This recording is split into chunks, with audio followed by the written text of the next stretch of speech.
Hi friends, welcome back to my channel. నా video చూస్తున్న ప్రతి ఒక్కరికి చాలా చాలా థ్యాంక్స్ అండి. నేను ఈ వీడియోలో మిక్సీలో వేసిన పిండితో కూడా ఇడ్లీ సాఫ్ట్‌గా ఎలా వస్తుందో చూపిస్తాను. దానికోసం ముప్పావు గ్లాస్ వచ్చేసి మినపగుండ్లు తీసుకున్నాను. అవి ఏమన్నా ఉంటే ఏమన్నా చెరిగేశానండి. చెరిగేసి బౌల్‌లోకి వేసేస్తున్నాననమాట. కొంచెం మెంతులు వేశానండి. అర స్పూన్ కన్నా కొంచెం తక్కువగా. మెంతులు క్వాంటిటీకి సరిపడా వేసుకోండి. ఎక్కువైతే వద్దు. ఒకసారి కడిగేసానండి వాటర్ పోసి.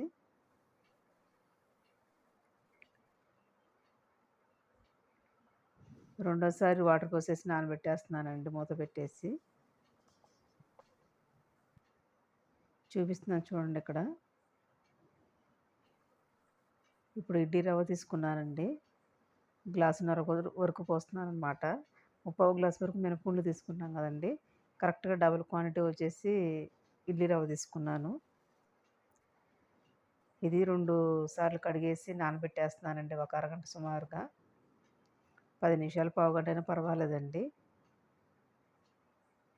చూడండి 6 అవర్స్ తర్వాత చూపిస్తున్నాను మినపగుండ్లు ఎంత బాగా నానాయనేది. అట్లా నానాలండి.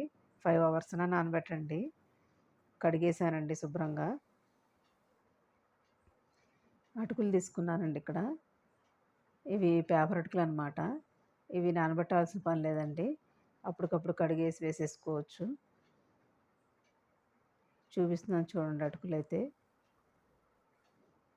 మిక్సీ జార్‌లో వచ్చేసి మినపగుండ్లు, అటుకులు వేసేసానండి. మిక్సీ వేసిన తర్వాత చూపిస్తున్నాను చూడండి పిండి. ఇట్లా నీళ్ళలో తేలాలండి. అప్పుడు బాగా మెదిగినట్లు. కోల్డ్ వాటర్ పోసి మిక్సీ పట్టండి. బాగా వస్తుంది పిండైతే. చూడండి బబుల్స్ లాగా ఎలా వచ్చిందో. బాగా మెత్తగా పట్టాలండి. ఇడ్లీ రవ్వ వచ్చేసి పిండేసి పెట్టేసాను. 2 మిక్స్ చేస్తున్నాను. ఇడ్లీ రవ్వను మనం మినప్పిండి వేసాం కదా జార్‌లో అది. ఇట్లా కలపాలండి. ఒక నిమిషం బాగా కలపాలి ఇట్లా. ఎంత బాగా కలిపితే అంత బాగా వస్తాయండి ఇడ్లీ అయితే. ఒక నిమిషం కలిపిన తర్వాత కొంచెం గ్యాప్ ఇచ్చి మళ్ళీ సరిపడా ఉప్పు వేసి కలుపుతున్నానండి. నేను ముందే ఏస్తానండి ఉప్పైతే. ఒక నిమిషం ముందు చూపించినట్లుగా కలిపేసానండి. అది బౌల్‌లోకి ట్రాన్స్‌ఫర్ చేసేస్తున్నాను పిండంతా.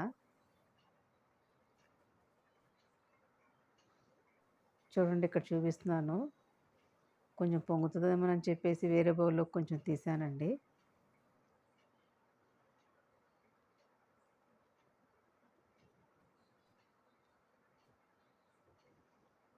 చూడండి ఫర్మెంటేషన్ తర్వాత చూపిస్తున్నాను.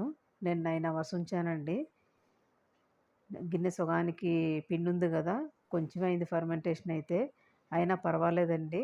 కొంచెం చిటికెడు సోడా ఉప్పు, ఆ ఉప్పు సరిపోదని చెప్పేసి కొంచెం వేసానండి.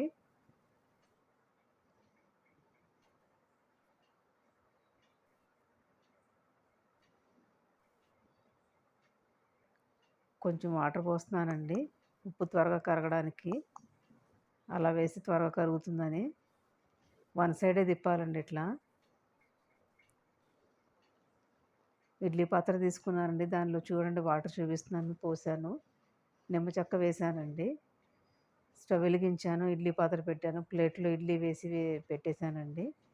12 నిమిషాల తర్వాత ఇడ్లీ తీశాను. చూడండి ఎంత బాగా వచ్చాయో చూపిస్తున్నాను.